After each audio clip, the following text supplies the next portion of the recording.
512 есеп ені 25-тен 9 см, ал ұзындығы одан 5 есе артық тік төртбұрыштың ауданын табыңдар.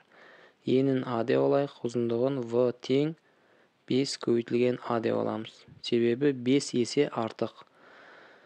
Осындай тік төртбұрыштың ауданын табайық. Бізде ені А-ға тең болса, А тең 25-тен 9 см деп жазып аламыз. Ұзындығы В тең 5 көбейтілген А. 5 көбейтілген А-ның орнына 25-тен 9 санын жазып аламыз. Тең көбейтінді ретінде келтіреміз. 1-ден 5 көбейтілген 25-тен 9. 5 пен 25 5 санына бөлінеді. 5-ті 5-ке бөлсек 1, 25-ті 5-ке бөлсек 5.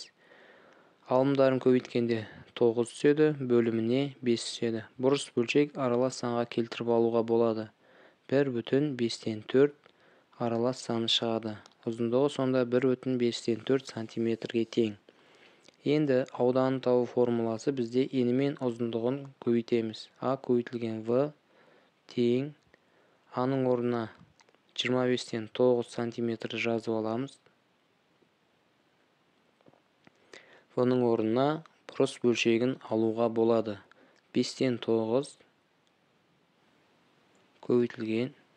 Бұл жерде қысқарту орындалмайды. Алымы 81-ге тең, бөлімі 125-ге тең болады. Өлшем бірлігі сантиметр квадрат деп жазып аламыз. Ары қарай 513 есеп өрнектің мәнін табыңдар. Бірінші көбейткіштерді жақшаның ішіне жазып алайық. 2,3-тен 2-ні бұрыс бөлшек ретінде қарастырамыз. 2-ні 3-ке көбейтіп 2-ге қоссақ 8 түсіреміз. Көбейтілген 32-ден 9 бөлшегін жазып аламыз. Жақшаны жауып, көбейту 5,3-тен 1-ді тіркеп жазып аламыз. 8 бен 32 қысқарылады. 8 8-ге бөлсем 1, 32-ні 8-ге бөлсем 4. 3 бен 9 3 санына бөлінеді. 9 3-ке бөлсем 3 шығады. Осы жақшаның ішінен 4-тен 3 көбейтілген 5,3-тен 1-ді бұрыс бөлшекке келтіреміз. 5-ті 3-ке көбейтіп 1-ді қосамыз. Осы көбейтіндіден 3 пен 3 қысқарылады. 1-ден 4 пен 16 4 санына бөлінеді. 4-ті 4-ке бөлсек 1, 16-ны 4-ке бөлсек 4 шығады.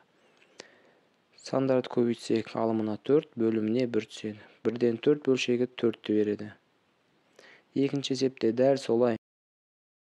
Бірінші көбейткішімізді жақшаның ішіне жазып алайық. 4,5-тен 2-ні бұрыс бөлшекке келтіреміз. 4-ті 5-ке көбейтіп 2-ні қоссақ, алымына 22 сан түседі. Көбейтілген 77-ден 15 бөлшегін жазып аламыз. Жақшаны жауып, көбейту 20-дан 7 бөлшегін тіркеп жазып аламыз. Жақшаның ішінде 22 мен 77 11 санына бөлінеді. 22-ні бөлсек 2, 77-ні бөлсек 7 саны шығады. 5 пен 15 5 санына, 15-ті 5-ке бөлсек 3 түседі. Жақшаның ішінен 7-ден 6 бөлшегі шығады. Көбейтілген 20-дан 7 бөлшегін жазып аламыз. Көріп тұрғандарыңыздай 7 мен 7 қысқарылады. 1-ден 6 мен 20 2-ге бөлінеді. 6-ға 3-тен 20-ға 10-нан. Тең. Көбейтуді орындасақ алымына 3, бөліміне 10 түседі. Үшінші есепте дәл солай бірінші көбейткішті жақшаның ішіне жазып алайық. 25-тен 18 көбейтілген 27-ден 10 бөлшегін жазып аламыз. Жақшаны жауып 7,2-ден 1 бөлшегін тіркеп аламыз. Тең. Бөлуді орындасақ 18 бен 27 9-ға бөлінеді. 25 пен 10 5-ке бөлінеді. Жақшаның ішін алымдарын көбейтсек 2 жерде 2 4, бөлімі 5 жерде 3 15 түседі. Көбейтілген 7,2-ден 1-ді бұрыс бөлшекке келтіреміз. 7 жерде 2 14, оған 1-ді қоссам, алымына 15 түседі. Көріп тұрғандарыңыздай 15 пен 15 қысқарылады. 1-ден 4 пен 2 2-ге бөлінеді. 4-ті 2-ге бөлсем 2 болады. Енді бөлімдерін көбейткенде 1, алымын көбейткенде 2. 1-ден 2 жай бөлшегі 2-ні береді. Ары қарай 4-ші есеп. Бірінші көбейткіштерді жақшаның ішіне жазып аламыз. 5,5-тен 2 аралассаң, бұрыс бөлшек келтіреміз. 5-ті 5-ке көбейтіп 2-ні қоссам, 27 саны алымына барып түседі. Көбейтілген 81-ден 40 деп жазып аламыз. Жақшаны жауып, көбейтілген 16-дан 15-ті жазып аламыз. Жақшаның іші қысқартылады. 27 мен 81 27 санына бөлінеді. 27-ні 27-ге бөлсек 1, 81-ді 27-ге бөлсек 3, 5 пен 45 санына бөлінеді. 40-ты 5-ке бөлсек 8 шығады. Жақшаның ішін көбейтіп алсақ, алымына 8, бөліміне 3 түседі. Көбейтілген 16-дан 15-ті жазып аламыз. Бұл жерде 8 пен 16 қысқарылады. 8 8-ге бөлсем 1, 16-ны 8-ге бөлсем 2. 3 пен 15 қысқарылады. 15-ті 3-ке бөлсек 5. Осы көбейтіндіден алымына 5, ал бөліміне 2 түседі. 2-ден 5 бұрыс бөлшек аралас санға келтіреміз. 2,2-ден 1 жауабын аламыз. 5-ші есепте дәл солай көбейткіштер жазып аламыз. 2 көбейткішімізде аралассан, бұрыс бөлшекке келтіреміз. 6-ны 4-ке көбейтіп, 1-ді қоссақ 25 шығады. Көбейту 35-ті бөліміне жазып аламыз. 1-ді 35-ке көбейтіп, 1-ді қоссақ 36 саны шығады. Жақшаны жауып, көбейту 2,3-тен 1-ді жазып аламыз. Жақшаның ішін қысқартамыз. 4 пен 36 қысқарылады. 36-ны 4-ке бөлсем 9, 25 пен 35 5-ке бөлінеді. 25-те 5, 35-ті 5-ке бөлсек 7-ден шығады.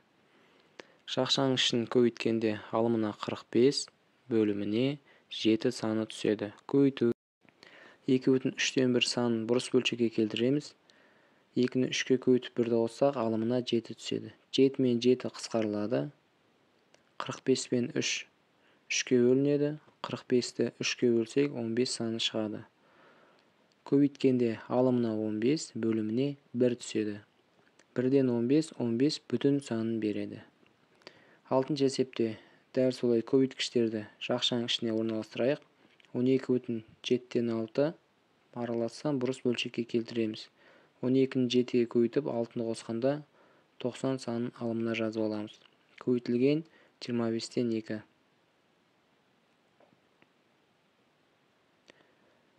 Көбейту 18-ден 7-ні тіркеп жазып аламыз. Жақшаның ішін 90 мен 25 5 санына бөлінеді. 25-ті 5-ке бөлсек 5, 90-ды 5-ке бөлсек 18 саны шығады. Жақшаның ішін көбейтіп алайық. 18-ді 2-ке көбейтсем 36, 7 жерде 5-ім 35. Көбейту 18-ден 7. 18 бен 36 қысқарылады. 18-ді 18-ге бөлсек 1, 36-ны 18-ге бөлсек 2 шығады. 35 пен 7 қысқарылады. 35 7-ге бөлсек 5.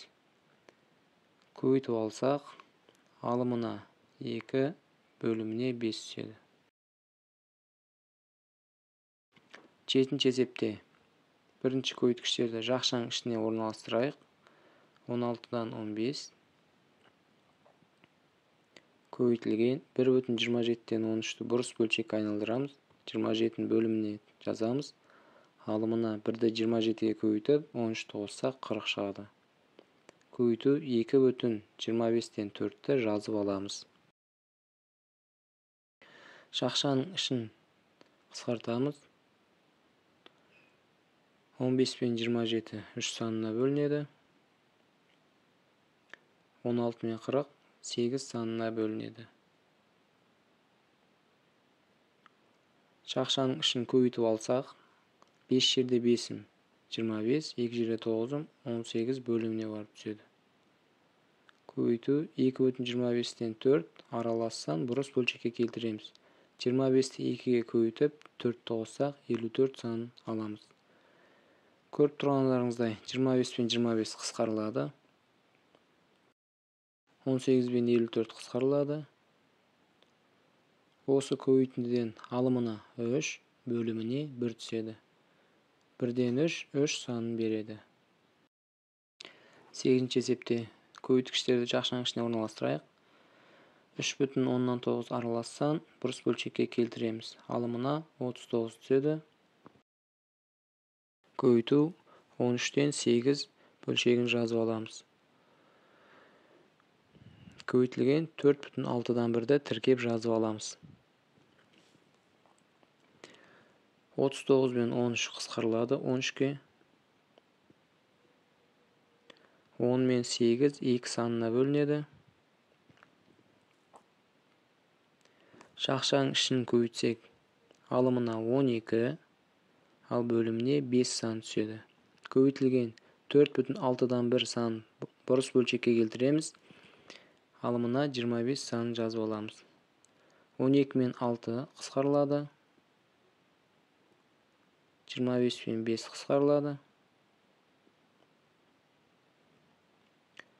Сандардың көбейтіп алсақ, алымына 10, бөліміне 1. 1-ден 10 саны 10 бүтін санын береді. Соңғы 9-ші есеп 8,3-тен 1 көбейтілген 2,5-тен 1 аралассан бұрыс бөлшекке келтіріп аламыз. 8-ді 3-ке көбейтіп 1-ді қоссақ, 25 саны шығады. Көбейтілген 2-ні 5-ке көбейтіп 1-ді қоссақ, 11 саны шығады. Көбейтілген 1,11-ден 1 санын жазып аламыз.